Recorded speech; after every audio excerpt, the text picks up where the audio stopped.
a black box right now, but it's all I good. The got lighting's fine. My okay. lighting's actually really bad.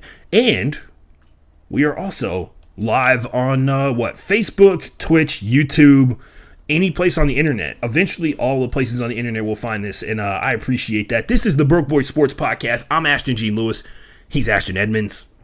Sorry, other way. There we go. And when Ashton followed me back on Twitter after I added him to my NFL writers and media's Twitter list, I was like, oh man, I got to follow this guy. And then of course started doing a bunch of research. Found out that I'm in fact not in the lead for the greatest Ashton of all time competition anymore. Ashton is decisively ahead of me and going to continue to do that, man. He's a rising star in the game, and he just so happens to have a crazy amount of connections with Clark Atlanta University. We talk about the right time with Bomani Jones on this podcast all the time, and I actually know the motto of Clark Atlanta simply because I listen to his show too much. It's wild, man, but we got a lot of stuff to talk about. This is the exit interview series. Ashton, obviously this is your first time on here, but the way that this whole thing is set up, I've always tried to find a way to recap the end of the NFL season, and I found out that talking about all 32 teams is a big daunting task. So I decided I would outsource the labor to people who actually are experts on each one of those individual teams. We've had Brooke Pryor on here before, who works for works for ESPN and is a writer about the Pittsburgh Steelers on a regular basis. And today, for the first time last season, we got to, I want to say, 7 teams. Of course, the goal is to get more than that. The goal is to get all 32, and we're starting off hot. We're coming out the gates high. We're doing the Atlanta Falcons here, and Ashton is a feature writer for the Atlanta Falcons, actual staff writer by the team and everything like that. And I have to start off by introducing that he is a Tallahassee native. Tallahassee, right? Not Pensacola. Sure. Yep, Cool. Oh, yeah, I was born in Pensacola, but yeah, I claim Tallahassee though. Yep. Cool, man. But by the way, is there some kind of secret thing where Tallahassee's cooler than Pensacola? I love to hear oh yeah. I will say Tallahassee has Florida State and FAMU, so I will say that's what makes it. You know what I'm saying? I got you. No doubt. So he did that. I also have some follow-up questions in the sense that you're not a Miami Dolphins fan. I'm not. You work for the Falcons, but it's very clear that you're a Pittsburgh Steelers fan because your favorite sports moment is the Santonio Holmes catch that sealed up the Super Bowl versus the Atlanta Falcons. I'm sorry, not the Atlanta Falcons, the Arizona Cardinals, which, by the way, if you've never seen that game, absolutely insane. James Harrison had the ultimate big guy running a touchdown back moment. He scores the touchdown and immediately is on the sideline. I need oxygen as quickly as possible. But yeah, great moment. Big defining moment for a lot of people who are sports fans. That was the kind of game that makes people fans of football in general. It came down to the last drive. Ben Roethlisberger does the thing. Santonio Holmes does the thing where he's the better athlete, one of the greatest athletes to ever be in the NFL thing. So, but yeah, man. So from Florida, Pittsburgh fan. Can you explain the Pittsburgh connection for me, man? Yeah, so my whole family is from Pittsburgh. My mom's side of the family, granddad, uncles, aunties, cousins. I lived in Pittsburgh for about 6 years. So I actually moved to Pittsburgh right before they won that Super Bowl in 2009. Nice. And yep. So it was crazy, man. I still remember that night when they won the Super Bowl. I was driving through the city. I was a young cat, had my hand out the window, just dapping everybody in the city up, man. Yeah. It was a definitely a priceless moment and a moment I'll never forget. But yeah, man, I have a lot of ties to the city of Pittsburgh, and that's a big reason why the Steelers, the Penguins, the Pirates, all of those teams are near and dear to my heart. I used to literally get Pirate tickets in middle school because they weren't so good, so they used to just give them out to us. That was a really nice way to say what the Pittsburgh really Pirates are. There's a very kind way for you to describe the Pittsburgh Pirates may technically be the worst baseball team in the last 50 years. You know what? Never mind. I'm an Astros fan, so we had the first ever back-to-back 100 loss seasons, but it's been pretty dope ever since then. You know what I mean? So hey, shout out to then y'all just won, right? Yeah. This past Shout out Dusty Baker, man. No, we went 26 years of my life where there was no championships in Houston other than the Houston Dynamo, which are the MLS team. They won back-to-back, their first year and their second year of existence ever. Now they're terrible. But then, ever since then, I've always heard about the Rockets back-to-back championships. I was 2 and 3 years old, so I don't count those in my existence. But my mom always tells me the story about how people stopped on like major highways in Houston to get out and celebrate on the side of the road, just like you were talking about dapping up everybody in the city. She told me that story, and I was like, I'll never forget that. My dad told me, he's like, yeah, like every street had cars just parked and people were like dapping each other up. And I don't know if you're familiar with Houston culture or anything like that, but swinging and banging was a thing. Swinging and banging is a thing, and people were like swinging and banging through the streets when the Astros won, just like they did when the Rockets won way back in the day. So yeah, definitive formative moments for sure. Yes, sir. Yes, sir. But yeah, man. So I have a lot of ties to Pittsburgh. I was born in Florida, but Pittsburgh and that whole city is definitely near and dear to my heart, man, for sure. No doubt, man. That's pretty cool to hear, especially considering your fraternity has the same exact colors as all those schools. Is that like a thing for you, man? Honestly, it was weird. I was like, okay, when I was doing my research and everything, I was like, okay, they got the same colors as all my favorite sports teams, but really Alpha, man, just aligned with all my core values. And just, you know. Hold that. I do have a question that sets up for it, but I have to ask you. We have to go back a little bit further. So tell me about high school, man. Like you start off, you don't decide that you're going to go into sports media until like after high school, right? Correct. Yeah. Correct. Yeah, man. So did you have offers coming out of high school to go to play anywhere? Like sports offers? So I had one. It's weird because I only played football my senior year of high school. Okay. I had the NAIA offer. Yeah. You know what I'm saying? That was the only offer I had. I didn't have any basketball scholarships. So I was just thinking, like, you know, I don't want to go. If I was to play, you know, sports at the next level, it would only have to be Division I because I feel like that's really like one of the main paths to, you know, making it professionally. Right. So if I'm gonna play Division II or Division III, I really don't want to play at the next level. And I just kind of made that decision. I was like, you know, what am I good at? What am I passionate about? I've always loved writing. I've always loved sports. So that kind of just came natural to me, man. And I kind of just prayed about the whole situation. And I just bet on myself. And I was just like, you know what? I'm gonna just pursue a career in sports, whether it's sports media or sports business. But right now, you know, I landed in sports media, man, and I've been having a lot of success in it thus far. I'm only 23, but I'm super grateful for how far that, you know, God has brought me, man. That just hurt my soul so much that you just said you're 23. And like I told you guys, he's leagues ahead of me in the best Ashton competition. So you've done a lot in your very short amount of time here on this earth. I would like to ask, so you choose Clark Atlanta University, right? Yep. Historically famous HBCU, deep connection, obviously, in Atlanta, which probably has a series of wild stories that you can't tell on this podcast because you're a big time professional. But I have to ask, man, like what other schools were in the mix for you? And, was it always going to be a HBCU, or was it like Clark Atlanta seemed like it offered the best because it does have a long history of producing like sports media members out of their school? Yeah, so the only other school that I had on my list was FAMU. So when I lived in Tallahassee, I went to FAMU High School, man, and the high school was literally down the hill from the university. So that was a big reason why I was thinking about going to FAMU, but I didn't want to stay in Tallahassee. When I was thinking about Clark, I'm like, it's in the city of Atlanta. It's a lot of professional sports teams. You got the Falcons, the Hawks, the United, the Braves. So I was like, if I'm going to, you know, be in sports media, I have to immerse myself within that culture and within that environment. And like you said, man, Clark Atlanta has a long history and lineage of a lot of people, whether that's in hip hop journalism, sports journalism, or just people doing big things in the industry, just in general. And I didn't really know until I didn't know Bomani Jones went to CAU until I got to CAU. And shout out to Bomani Jones, man. He's a legend for sure. He's from Houston, and legitimately, that blew my mind. Like, I was listening to his podcast for like a year, and I was like, oh man, that's really weird. He said Waller, like that's like Waller, Texas or whatever. And then Joel Anderson, who works for Slate and hosts Shut Up and Listen, he's been on this podcast before. He's from Mo Nice. City, like from the same part of town that my family lives in right now. And I talk to him about Houston kids all the time. Like we were talking Yeah. about Zach Evans a couple weeks ago because he went to North Shore, which is like historically one of the best high schools in Houston to Okay. produce like pro. That's where like Caleb Von Chason and like a billion other NFL guys came from. And Okay. we were just talking about his interesting path from like Houston to TCU to Ole Miss, and now he's going to the pros, and how we're kind of a little worried about him. The Yeah, draft man. process is interesting.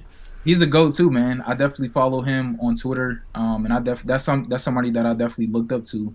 And I still look up to right now, man. I think he's done some amazing things within the industry. And his podcast, like I think it was the Tupac and Biggie podcast that he Yeah, did. man. Oh, Oh, man. Slow burn and year one are Bro, insane. yo, killed it, bro. Yes, Killed man. it. I listened to the Watts Right one about I need to finish that one. yo, it's mind blowing because it's like you grow up and you hear about these things from like my mom told me about it, right? And Yeah. she was like a little girl when this happened and everything like that, and you just can't grasp like what America was like at the moment, right? And that's what that's what Slow Burn does like so well. And then they talk about all the horrible stuff that happens to him after, like he gets the big payday or whatever, and he Yep. is, all that kind of stuff like that, and how, the ramifications of all, like how his body breaks down and how it leads to him doing all this other stuff, and how people tried to like use his situation as like a weapon to like charge people up and all this kind of stuff like that. And it really humanized him. And then of course, like you learn, like, yo, man, they used to be like blatant with it. You know what I mean? I know, They right? used- they- Yeah. like when he told, like when they have that part where he's just like, they literally have like documented record of them Yeah. using the N word in the LAPD chat system where they talk Crazy. to each other. And I'm like, yo, they didn't care. It was like on government computers that they know people are looking at, and they did not care. It was wild, Yeah. man. It's crazy. I'm gonna definitely tap into that, man. Yeah. Finish that this year for sure. Yeah, I fell no off, doubt. but I can finish it. But I know you're busy. You're big time. It's the Nah, off season. nah, man. But yeah, just to get back to your question about Clark, man. That was, like I said, just immersing myself within the environment of all these professional sports teams. And once I got to Clark, man, there was a lot of opportunities that presented itself.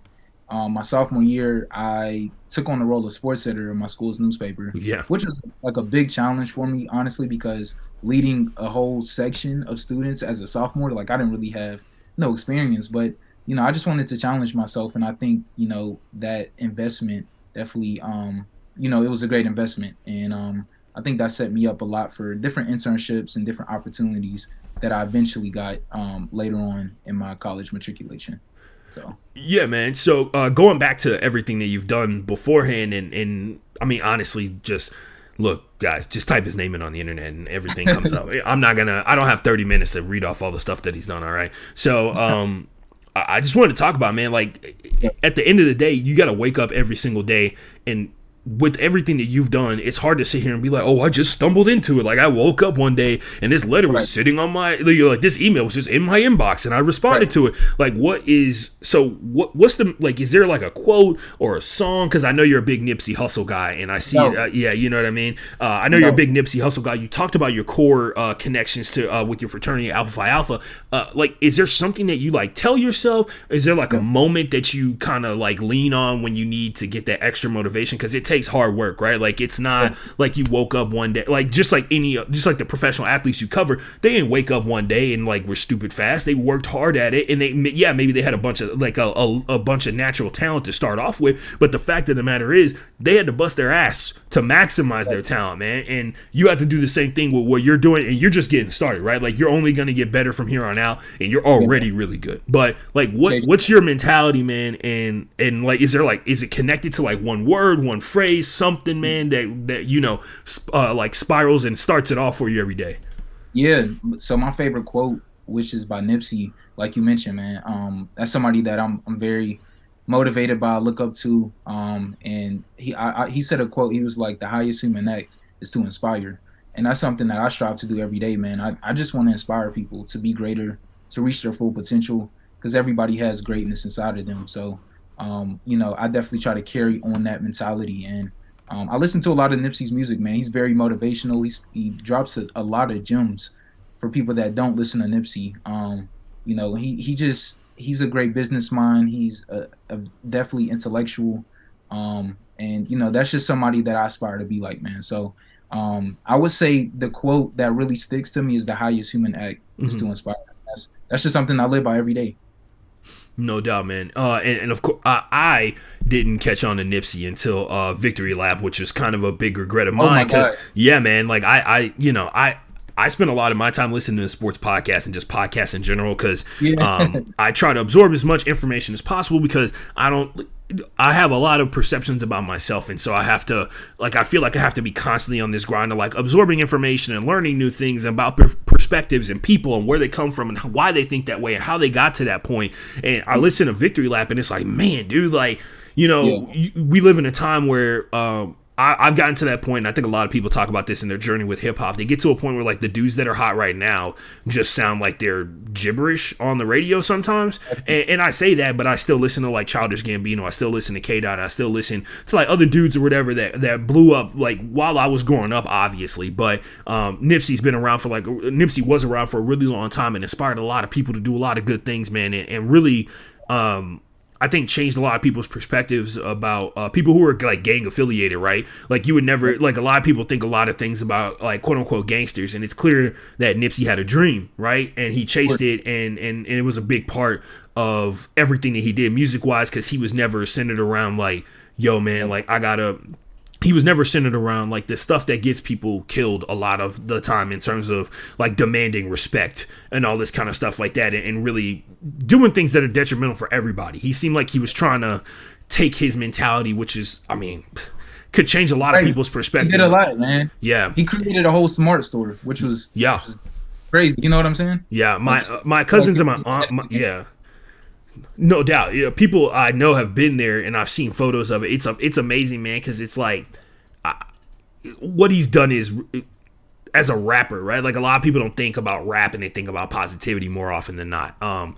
And like you said, he inspired a lot of people to do things that they never thought themselves that they could do, and that's truly amazing. Because I feel like so many, and I speaking just black people in general, there seems to be so many people, especially when you grow up in situations similar to how Nipsey grew up, right, where you don't see the path away from where you're at, and it was cool for him to kind of be like, hey, man, you don't have to be a great rapper or anything like that. You don't have to be talented. You need to be you, and you need to figure out who you are. You can't let your environment define you as a person, bro. That's real talk, bro. That's real talk. Appreciate well-spoken brother. Yeah, no doubt he was. I will say this. Speaking of other well-spoken brothers and talking about people who inspire other people, the majority, since the NFL is a majority black league, we know this, right? No doubt. That means it has deep connections to a lot of different fraternities. One of those fraternities is Alpha Phi Alpha. Jason Wright, who's the current president of the Washington football team, is probably the most prominent Alpha that is in the NFL right now, but they've had other hugely famous people. I just listened to the Pivot podcast yesterday where they talked to DeMaurice Smith, who took over after Gene Upshaw, long time president of the NFLPA, where he fought for players' rights and to set them up in terms of the pension plan and all that kind of stuff like that, right? If only there was a person I could ask to figure out why so many people want to be an alpha, man. If there was, hey, Ashley, can you help me out? Can you tell me why you chose to be an alpha? And and also, first of all, tell me, were there other fraternities on the table for you? Yeah, so I would say no, there weren't any other fraternities on the table, right? So I was in this organization in high school called DYG, Distinguished Young Gentlemen, which was founded by an alpha that crossed at FAMU. You know what I'm saying? So his Ramon Alexander, shout out to Ramon, man. He great mentor, great man, great. He's just a great dude overall. But his program really introduced me to alpha. I didn't really know about it when I lived in Pittsburgh. That's when I was introduced to fraternities when I moved to Tallahassee. So when I joined the organization, I really got a sense of, okay, this is what brotherhood is like, man. And I grew up with all women. So I knew I wanted to be around a brotherhood. I knew I wanted to be around other like-minded men like myself. And, going into college, I was like, I feel like Alpha was just the best organization. Everybody was in leadership positions, SGA president, vice president, Mr. CAU. You know what I'm saying? These running the campus. So I'm like, yo, if I want to be great, I got to surround myself with greatness. And like I said earlier in the podcast, Alpha just aligns with my core values. and just the vision that I have for myself. And you look at men like Jason Wright, who is a great leader, and people speak highly of him. That's really the majority of alpha men. And I'm just very blessed and fortunate to be a part of this great organization, man. For sure. No doubt, man. No doubt. It's always interesting to hear because it's an active choice, right? Yes. And it doesn't make college easier. It's a lot of work. Oh my God. I was chapter president too, man. Oh, so man. my junior year, I was chapter president. I was on the step team. I was on the stroll team. And I was in like the process of bringing in another line on campus. So that was a lot. It was a lot while maintaining my grades, while trying to get internships. But I pushed through that adversity, man, and it only made me stronger and better in the end. So I will say to anybody out there that's thinking about joining a frat in college, it is a lot of work, but it's very rewarding at the end. And if you want to be the cool kid, do as much as you possibly can. I mean, like, hit the gym every single day to get on the step team, guys. Like, yep. you know what time it is. You know what time it is. What time it is. Every single time. No doubt, man. So we can move on to talk a little football. I'll start off here, and this is always interesting because I feel like a lot of people don't understand like what a day is like for really when you have to do a day-to-day. Obviously, your role is a little bit different than a beat writer, but as a feature writer, you got to do a lot of work and talking to people and really connecting with human beings, man. And luckily for you, you're relatively around the same age as a lot of dudes that are in the locker room when it comes to like, especially in particular, like the draft picks that are coming in, right? A lot of them are like a year younger than you, just a year older than you, and all that kind of stuff like that. So you kind of like know what they're into and what they hear and what they're looking at on a regular basis, where that may not necessarily be the case for some other people, but I will ask this, man, what can you like kind of break down what your game day looks like? Like on Sundays? Yeah, on Sundays. Yeah. Okay. Yeah, so on Sundays I usually I get into the stadium around 10:30 a.m. Basically I talk with all the different departments, whether it's graphic design, whether it's the video team, whether it's my team, editorial, or the PR team, just kind of having conversations, kind of planning out the day for game day. And then lunch will start being served around 11:30, so everybody will start getting food, mingling with each other, mingling with the other beat writers, mingling with people, from other teams, whether it's the PR teams, other journalists. And then the game usually starts around 1. Really, all the Falcons games started at 1 this year, which is weird. But once the game starts, there's a reason for that, but we don't need to. Right. As a Texas fan, I'm very familiar with the noon kickoff Central Time. So yeah. Hey man. But once the game starts, man, everybody's locked into their seats. We start live tweeting. We start if a big play happens, the social team will look back at the graphic design team and be like, all right, we need this graphic made, or the graphic team be like, oh yeah, we're on it real quick.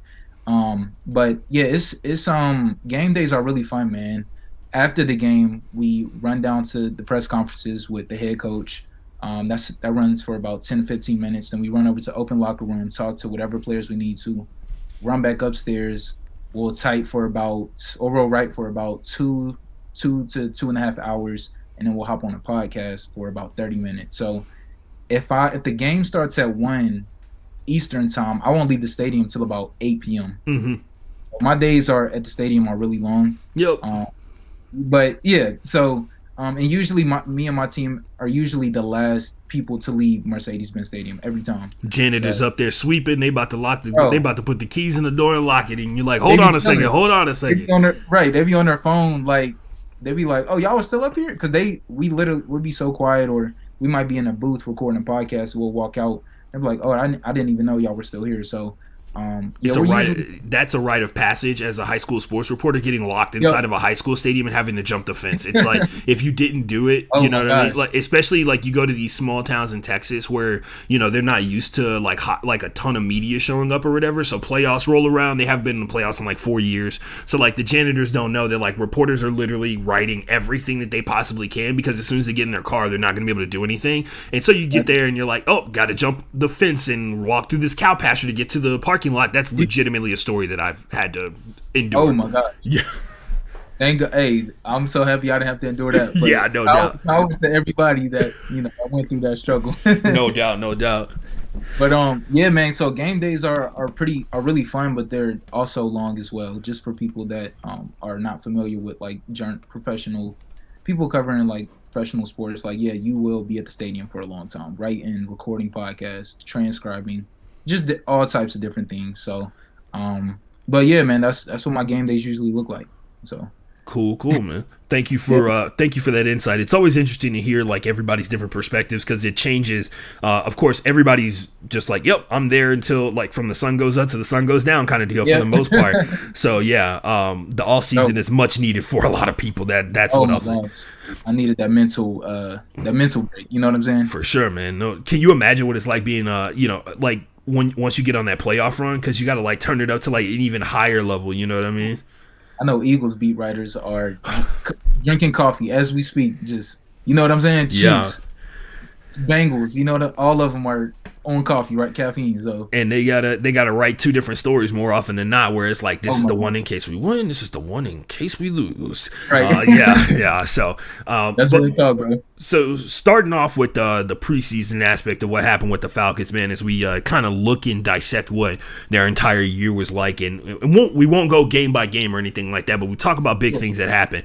Drafting of Drake London, Arnold Ebiketie, Troy Anderson, Desmond Ridder, D'Angelo Malone, Tyler Algier, which a lot of people are very familiar with this season, Justin Schaefer, and then John Fitzpatrick, man.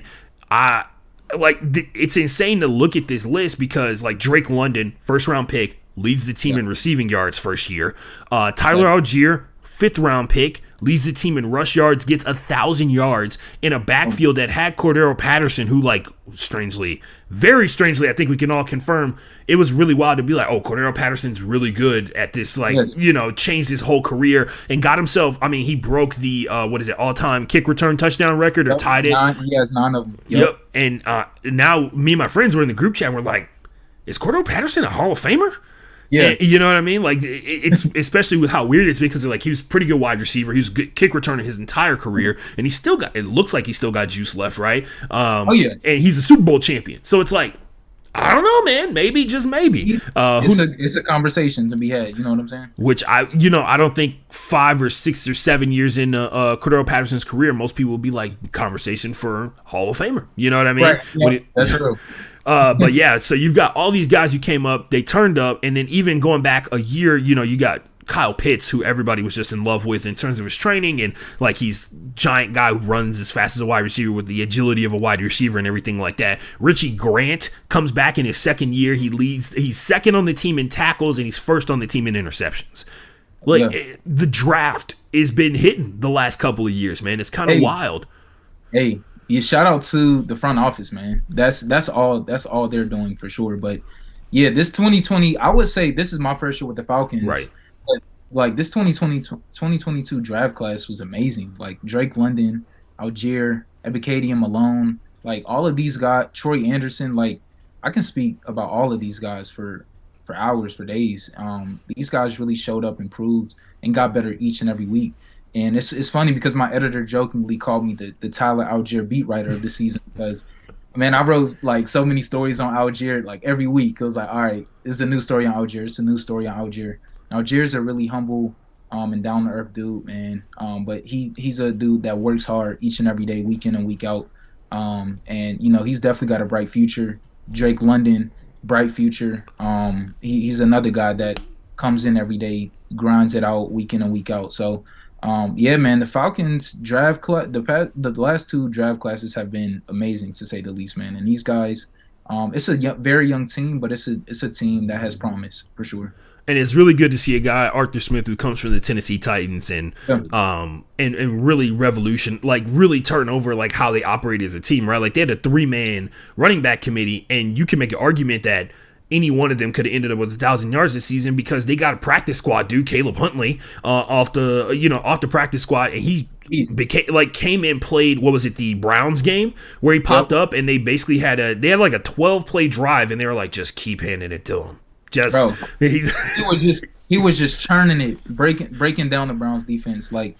And I think they started within their own 10, drove it off downfield, and Huntley punched it in, man. And that was the drive where I was like, oh yeah, Huntley, this dude he's going to be nice. Like, just give him the opportunity. He's going to show improvement. That's exactly what he did. But yeah, man, the Falcons running back room, I mean, Algier, Patterson, Avery Williams, Caleb Huntley, like, it's nice. So yeah, it's gonna be, and then of course, obviously everybody's obsessed with the quarterback position, the battle the entire season. I'm not really deep in Atlanta Falcons Twitter, which I'm assuming that you are, and you've been tagged in. So probably, what's the best insult you've gotten this entire? I'm just kidding. Oh my gosh, what is the best insult? I've gotten a few. Hopefully no player parents are like reaching out to you on Twitter. Nah. Honestly, I haven't gotten. It's been from like those Twitter accounts with like 20 followers and they follow 1,000 people. So when I see a comment from those accounts, I just ignore it. But yeah, thankfully I haven't gotten a comment from any player parents, any players. I got a lot of good feedback from players actually. Thankfully. But yeah, the insult comments really was just from those bots, those Twitter bots, man. Yeah, man.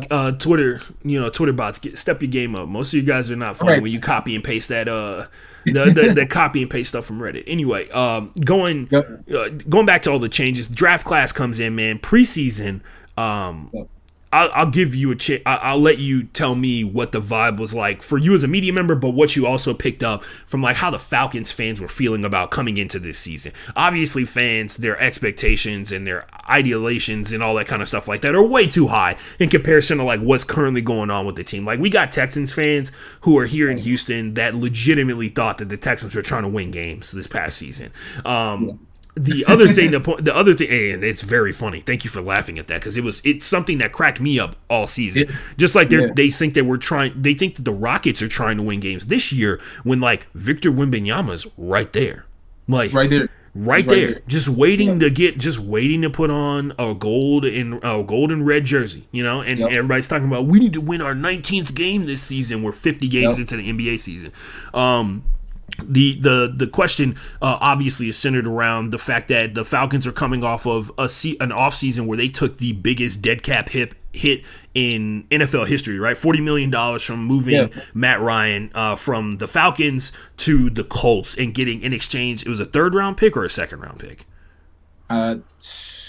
Desmond Ridder, right? Yeah, eventually Desmond Ridder, so third round. Third round. Yep. Yeah. Third round. Yep. Yeah. So they get him in exchange. Obviously, that's a huge blow to Atlanta as a culture, because Matty Ice has been around for a really long time. Obviously, a lot of people felt the homage from the city was pretty dope. I know there was, and you don't have to respond to this because you're employed by the team, but there was a couple of flyers that I saw on the internet going around of strip clubs celebrating Matt Ryan's exit from Atlanta, and they wanted to pay homage to the legend himself, and they had like posters set up and everything. So it's like Matt Ryan like setting up the throw, and then there's a lady on the top of a pole behind him. And I was like, is there any more Atlanta thing? Do you feel that like in your heart? You can't get more Atlanta than that's that. Love. That's love right there. That's how you know Matt Ryan was cool. But yeah, that being said, big move on from Matt Ryan into a new era, new head coach. Everybody's kind of trying to figure out where the team is going to go. Getting a quarterback is obviously at the top of the top of the priority list. They get Marcus Mariota. They draft Desmond Ridder. What are people feeling about the team as they go into this season? Yeah, I feel like, honestly, bro, it was a lot of different questions. You know what I'm saying? Like, we had our running back. I don't think nobody would have thought that the running back room would have been as good as that it was this year. Like you said, Matt Ryan, he's been around I think he was in Atlanta for 14 years, right? Right. Marcus Mariota coming from Las Vegas. People just had a lot of questions. The defense wasn't a top 10 defense. So, I would say, like, I think fans knew that we were going through, quote unquote, a rebuilding stage. Mm-hmm. So I think the hopes or the expectations were super high. I think fans knew that, we were going to probably be in the middle, not too bad, but not the best team in the NFL. And I think the Falcons did pretty well, man, with the pieces that they had this year. Just to be quite frank. And Falcons, a lot of players suffer injuries. Casey Hayward, who was top corner, he got injured earlier in the season. a lot of young players had to be thrust into those starting roles. So, and it was weird because I didn't expect the Falcons to be in playoff contention that late into the season. I think it was week 15 at when they faced the Saints where they were officially eliminated. You literally had to write an article about like there's a potential the Falcons could make the playoffs like 2 days before Christmas. Bro, yeah, no, for real though. So I was surprised about that, but I think the Falcons did amazing with the pieces that they had, and I'm excited for this offseason, man. It's going to be an exciting offseason. I think the Falcons are projected to have the second most cap space in the NFL, so it should be a good offseason, man. I think if they were able to do what they did with this team from 2022, and they add a couple more pieces in a few more areas, I think Atlanta, man, is going to be a scary team in the future. Give it 2 to 3 years for sure. So I got a lot of hope in the Falcons moving forward. But I would say, to answer your question, I think fans didn't really have super high hope expectations because I think, like I said, like the Falcons we're in a quote unquote rebuilding stage. So. Right. And like you said, like going into the preseason, the expectations weren't all that high and everything like that. I think a lot of people were more centered around like trying to see what Desmond Ridder was going to be, right? Like everybody wants to find the next Patrick Mahomes, the next Josh Allen, and that's just not how it goes. Sometimes you gotta find your next Josh Allen. I mean, sometimes you gotta find your next Daniel Jones, right? The guy that takes time to emerge, the guy that takes a little bit more time than everybody else to really realize what his game is about. And of course, it's all dependent upon situation and environment and what the direction, like what the goal of the team is, right? It's just that's what it really comes down to. And so the regular season rolls around and it gets off to a rough start. There's a lot of like close games you guys end up losing, mainly because of the play style that you guys adopt. But I think there's a lot of really fun games that I saw you guys play throughout the course of it. Of course, number one was the Browns game that sticks out to me because it was like the emergence of Caleb Huntley, and it was also one of those moments because I am very much a big hater when it comes around like, oh, everything is about passing the ball, and the Atlanta Falcons were mixing it up. I remember listening to podcasts from PFF about the NFL Athletic Show, and they were super pumped about the Falcons Browns game because it was two teams that were doing unique things that were not centered around having like a dynamic quarterback to bail them out of every situation. It was centered around offensive linemen running out, getting out in space. It was centered around guys getting close yardage routes and making moves and making playmakers make plays kind of deal. And that's something to be valued, right? And they had moments, of course, with the Browns game that was huge because it came down to the wire. The other one that really sticks out to me was the Falcons Bears game. That was a lot of fun to watch from top to bottom because it was two teams that were technically competing for the same thing at the same time, even though like we talked about like the Falcons are like half dead, half alive this season, the entirety of it. They were Schrodinger's cat of football teams where it was like, yeah, man, we're trying to get in the top 10 spot, top 5 spot if we can, but also like, we might mess around and end up in the playoffs if some things break our way. So it must have been an interesting dynamic. Because but yeah, I was gonna ask, man, like, what are some of the games that really stuck out to you in terms of the development of the team, games that you just enjoyed watching as a fan, like liking football? What games did you see and have a good time watching? Yeah, I would say the game that sticks out to me the most was Falcons versus 49ers. I think they won 28-14. But that was just a game where I saw the Falcons play a complete game on both sides of the ball. Nice. On all three phases, bro. Like, I know the 49ers didn't have all of their players, all of their key players. So welcome to the NFL. Like I hated that, man. Like when the Bills played the Dolphins. Yeah. And the Dolphins played them down to the wire, which was very obvious. The Dolphins were a team that was up to snuff with the Bills. There were so many Bills fans in the comments being like, oh, you played our JV team. You played our JV team. I was like, you think, like, I just have to wonder, like, do you think anybody cares? It's nobody else's job to make sure your players are healthy except yours. That's real. And it's still, you're right, man. It's still the NFL at the end of the day. So if you are on that 53-man roster, you're expected to perform just as well as the starter. So I would definitely say, man, that 49ers game was electric. It was exciting. They won by 2 touchdowns, which was great. And I would also say the Carolina Panthers game, I think was in week 8. where the Carolina Panthers kicker, he missed 2 game-winning field goals, went into overtime, and the Falcons sealed the deal. So that was a crazy game. We were all on the edge of our seats, man, the whole time. But those were 2 games this season where the Falcons truly like put on a show. So those 2 games stick out the most, man. And what position group do you feel like came the furthest? Like, you talk about, everybody talks about, when they talk about the Falcons, they talk about the defensive side, defense and wide receiver, right? Like, not having Calvin Ridley anymore, but waiting on like, once again, like the Falcons with their continued string of high quality wide receivers going down from like Roddy White to Julio Jones to now it was Calvin Ridley for a short period of time. Now it's to Drake London, and it seems like he's the next one to step into that role along with Kyle Pitts and everything like that. But when we talk about the defense, the defensive line has struggled to find like legitimate pass rush for years. You know what I mean? And then on top of that, like the linebacker position has had a lot of talent go through it. Like you talk about Aluakon, who was the middle linebacker for the Jaguars this past season, killed it out there and was like the big part of why their defense was so good. Deion Jones, a person that I'm a linebacker guy. Like I legitimately like the weird, like I love the position of linebacker because Bobby Wagner's like my favorite football player in the league right now. And so when I saw like Deion Jones and I saw what this guy was capable of doing, he went to LSU, and I was like, man, LSU don't just pick anybody to go out there and play or whatever. And you see him in the Super Bowl, and then he was the guy who got the fumble, scoop and score in the Super Bowl, right? Like it was his rookie season, and he was a big part of why the Falcons got to the Super Bowl. And now this year comes around, he's hurt vast majority of it, and then he eventually gets traded to the Browns. What position group did you see that took like the biggest step forward this season? Yeah. I would say it's easy to say the rushing attack.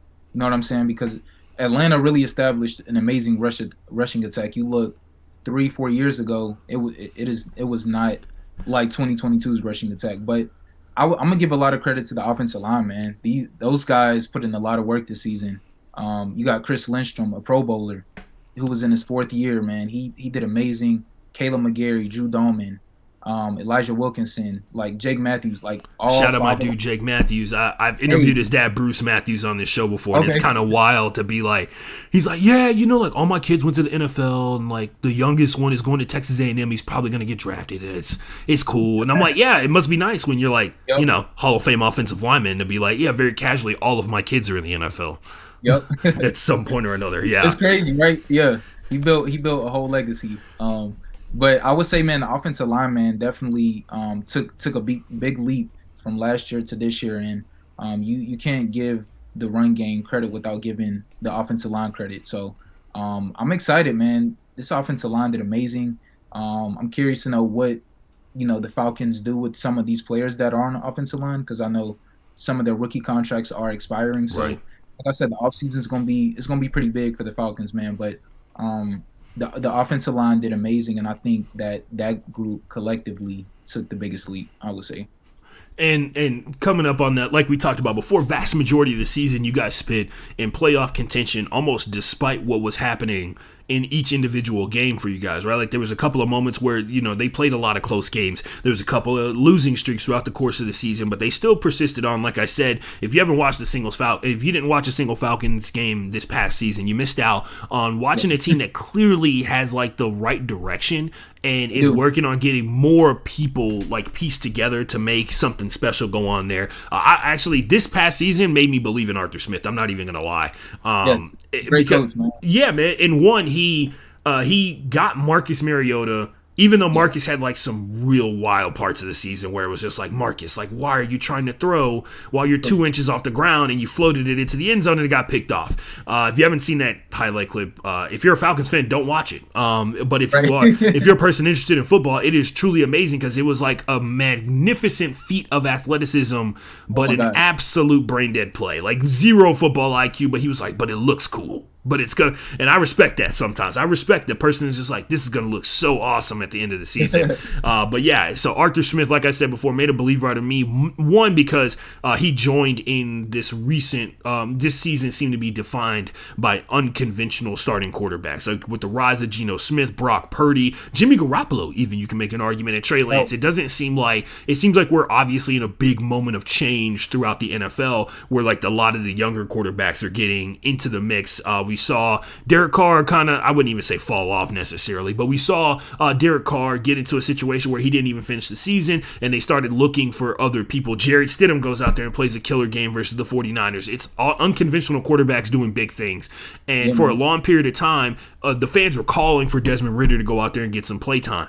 What did you, when he finally got his chance to go out there and shine, man, what were some positives? What were some negatives? And did it leave you hopeful for the future of the Falcons when you saw Desmond Ridder go play? Because it seems like he, based off some of the stuff that we saw towards the end of the season, he might be on track to being the guy. Yeah, no, I think he finished 2-2. He played the last 4 games, finished 2-2. A lot of positives, man. He's a very confident guy. He came into the season very confident. I mean, a lot of coaches spoke very highly of Desmond, just talking about how, he was a guy that always had that approach of just wanting to learn, wanting to get better each week, even when he was the backup. And, when he actually got his chance, I think he fared pretty well. You know what I'm saying? Right. Obviously, it's only 4 games. I'm not going to hype him up or exaggerate, what I think is going to happen in the future. But I do think he showed a lot of positive traits. And, if he did those things in 4 games, I can imagine what he can do in a 17-game season, right? So I think he did, pretty well. I would say some negatives, it's just like patience, within the pocket. I think that progressed over the 4 games, but I think, that only comes with time and experience. And I think, whatever happens next season, if he is named the starter or not, I think we'll see a lot of that for sure. But like I said, you saw that confidence come out. You saw him command the huddle. A lot of players talked about that. And honestly, he didn't have any turnovers. You know what I'm saying? Through 4 games, no interceptions. So I think he did pretty good through passing, and I think the run game also helps Desmond Ridder in those last 4 games. So I would say I'm very hopeful for the future, man, of Desmond Ridder. No doubt, man. That's good. That's really good to hear, especially from somebody who has to, you watch him on a daily basis. So you guys are like dialed in for his potential and his ability. Moving on into the offseason, the Falcons they end up not making the playoffs because the NFC South is won by the Tampa Bay Buccaneers, who get tuned up by the Cowboys. Oh my gosh. Big moment for Dak Prescott, set up courtesy of the NFC South, who is once again, by the way, the erratic nature in existence of the NFC South never ceases to amaze. There was like a 5-year stretch where if you finished in last place in the NFC South, you won the division the following year. And legit stuff. And it wasn't a representation of the schedule. It was literally those teams completely flipped in their abilities. Like you talk about what happened to the Panthers after the Panthers went all the way to the Super Bowl, and what happened to them the following year. You know what I mean? It's insane. But that division has so much immense talent, especially at the cornerback position. It's ridiculous. Yes, true. Almost every single team in the NFC South has like a lockdown corner in some way, shape, or form, and it's amazing to see. So we move on to the offseason, man. What was it like when you find that last story that you put out, when the last regular season story that you put out? I know you're still out there cooking, getting interviews and stuff like that, man. But what was it like when you hit send on that last one for the regular season and it was done for you? Man. Honestly, it was bittersweet because like that was the last story of my first year covering the Falcons. You know what I'm saying? So it was bittersweet, but I learned so much, a lot of trials and tribulations, a lot of ups and downs, I would say. Just it was a big learning curve for me. But I felt definitely a sense of relief when I pressed that send button on that last story. I must be honest about it. No doubt. But, I was very grateful that I made it through my first season, and, I know what to look for now going into year 2. I know what to improve on, what to build upon. And, I was the youngest writer in the room, you know what I'm saying? Everybody else, a couple years, maybe 3 to 50 years of experience, you know what I'm saying? So Yeah, it's definitely a big learning curve for me, man. But I would say when I pressed send on that last story, it was a sense of relief. But I was very grateful to have finished out my first year covering the Falcons very strong. So So speaking, since it was your first year, man, I gotta yeah, ask. I know you put your heart and soul into every single story that you wrote, all the podcasting you did.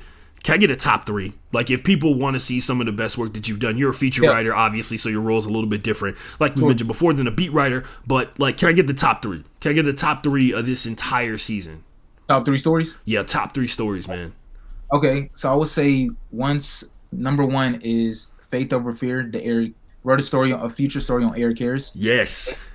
Yeah.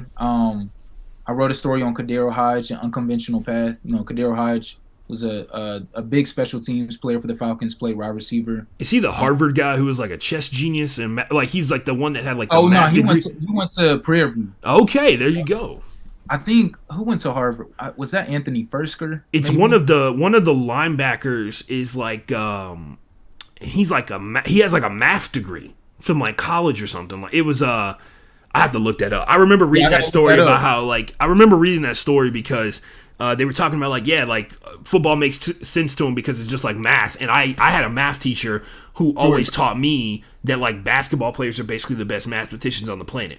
Yeah, She was just like, yeah, they understand angles that are ridiculous. They don't understand in some that's cases crazy. that they understand angles, but they understand angles at a better level than like the average human being by like a billion miles. Like, yeah, That's interesting, man. I never heard of that, but I guess it makes sense, right? yeah. Just like how like the one thing is staying stagnant. The thing that I can control is like Yep. the angle that I release it from, how it drops down, like knowing that there are better angles that the ball goes in. It's whatever. We're not here to talk about basketball, but yeah. So we got the Eric Harris story about the guy Harris, from the yep. CFL. What was he doing before he got back into pro football? He's like a bagger or something like that. Man, he works at a potato chip factory and he worked at UPS. Nice. And then he got a call from the CFL, which led him to the NFL. So, man, definitely a relentless dude. Very humble dude. He actually gave me one of his hats in the Nice. locker room when I saw him. So, shout out to Eric Harris, man. Great human. Kadero Hodge is another dude, very humble.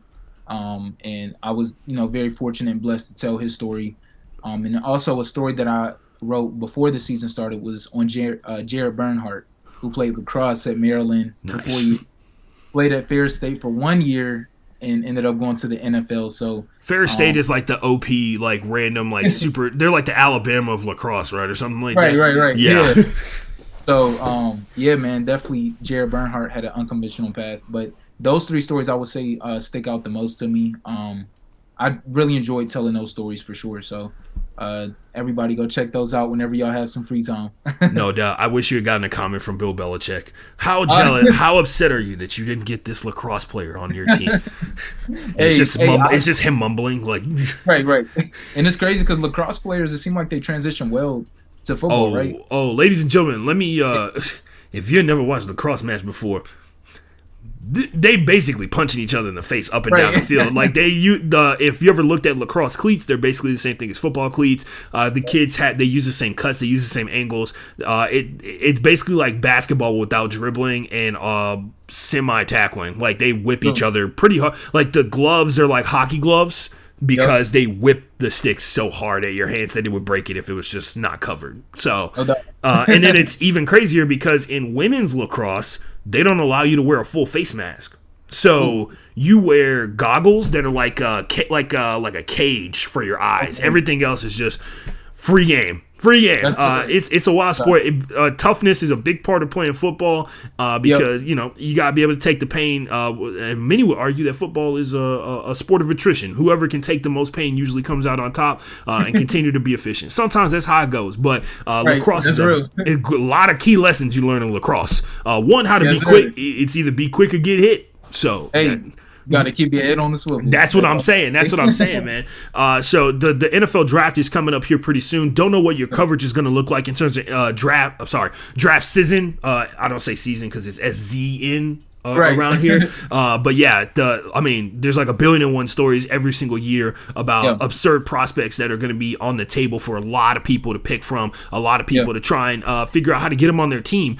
And, you know, the Atlanta Falcons are going to have a lot of questions and a lot of people to choose from. But you already told me one part of your coverage is coming up here pretty soon because the Falcons training staff is working on one of the biggest prospect games so far, man. How long are you going to be down there?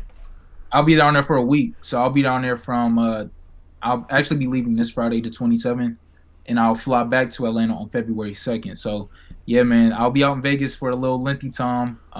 You know, definitely doing my work and while balancing having fun. You know what I'm saying? Yeah, so, that's we're doing our work in Yes. Vegas. I'm just kidding, Hey. but he is going down there for the East West Shrine Bowl game. It's a very important game. A lot of big prospects for the NFL draft come out of there. And if you don't know, there's basically two. Well, now there's three because the NFLPA has their own Legacy Bowl or whatever. But and the HBCU Bowl is also a thing too for specifically HBCU players to get looks from NFL prospects. They, between you and me, they have the coolest uniforms.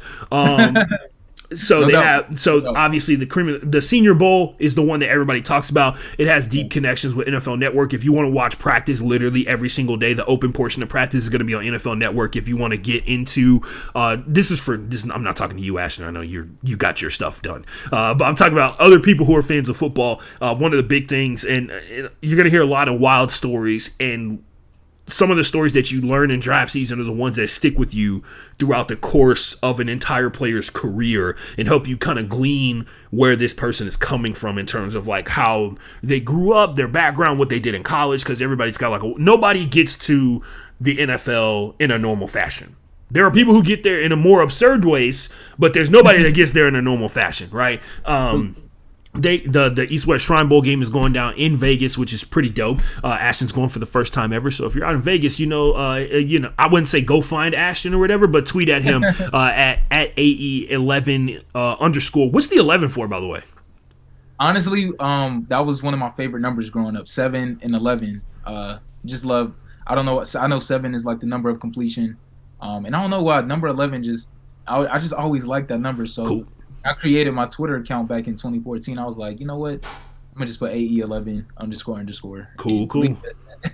Make sure you hit him up there. Any Vegas suggestions for Ashton? Hit him up there. So you're not going to the Senior Bowl. You're going to the East West Shrine Bowl game, and then of course you're going to have to spend a lot of time, I'm sure, talking to a bunch of these prospects as soon as they get drafted. This is your first draft season in the NFL too, man. This is like a whole man. So it's gonna be busy. We're actually planning that. We're in that season of planning things for the draft and how we're going to cover it. But yeah, man, I'm excited, man. It's gonna be a busy time for sure, but also a fun time. So super excited, man, to be on this side of covering it. You know, I'm so used to watching the draft, but now I'm on the other side.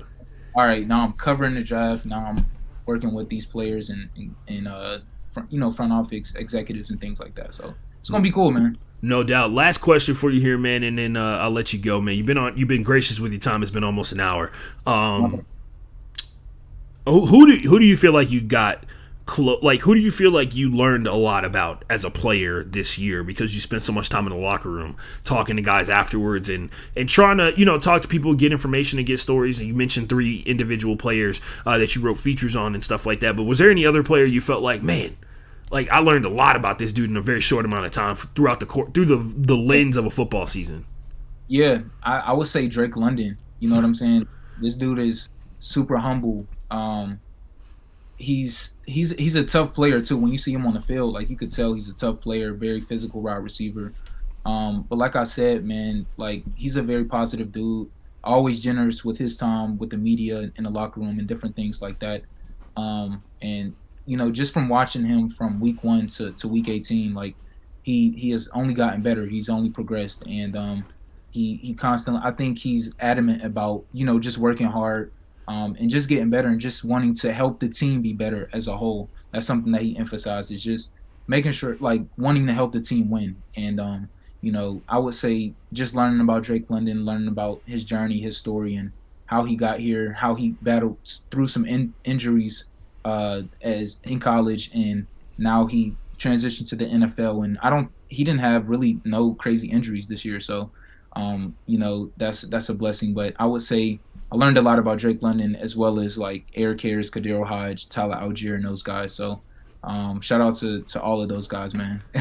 No doubt, no doubt. Ladies and gentlemen, his rookie season, well, really has just begun because draft season is a monster in and of itself. But his rookie season, preseason, regular season, now going into the offseason is officially done. Ashton Edmunds, thank you so much for joining us here on the Broke Boy Sports Podcast. Thank you for being the first of the hopefully 32 exit interviews for each individual NFL team. Thank you so much, man. You were real quick to respond about coming on the show, and I really appreciate it because I know you probably got 1,000,000,001 people trying to get you to do 1,000,000,001 things. Nah. No, man, I seriously appreciate you, man. It's always an honor, and shout out to you, man. I think this platform is amazing. You're a great host, bro. Keep it going. You know what I'm saying? Sky's the limit. And I really appreciate you for even hitting me up about this, bro. Very, very grateful for the opportunity. So. And as a lot of you probably realized throughout the course of this interview, the mark to be the best Ashton in the game is a lot higher than where I'm at right now. But I'm going to keep competing, keep grinding. And hopefully next time we talk, the gap will have closed just a little bit. We'll see. Yeah. Appreciate you for coming on, man. Make sure you follow Ashton on Twitter. Where else you want him to find you, man? Or just Twitter? Only bother Ashton on Twitter unless he says something else right now. Instagram is also AE11__. And if you want to follow me on LinkedIn, it's just Ashton Edmunds. So those are really the main primary platforms that I use. So feel free to reach out if you have any questions or if you just want to talk about sports, basketball, Falcons, whatever. Feel free to reach out to me. And there you have it, ladies and gentlemen. I am out. The next time we talk to you, it will be to review the NFL playoff games for this past weekend in the divisional round. Absolutely insane stuff. And then, of course, look, I'm going to be honest with you. I'm pumped for Eagles 49ers. I don't really know how else to say it. Miles Sanders versus Fred Warner is going to be insane. You got picks? You got picks, Ashton? You got any picks?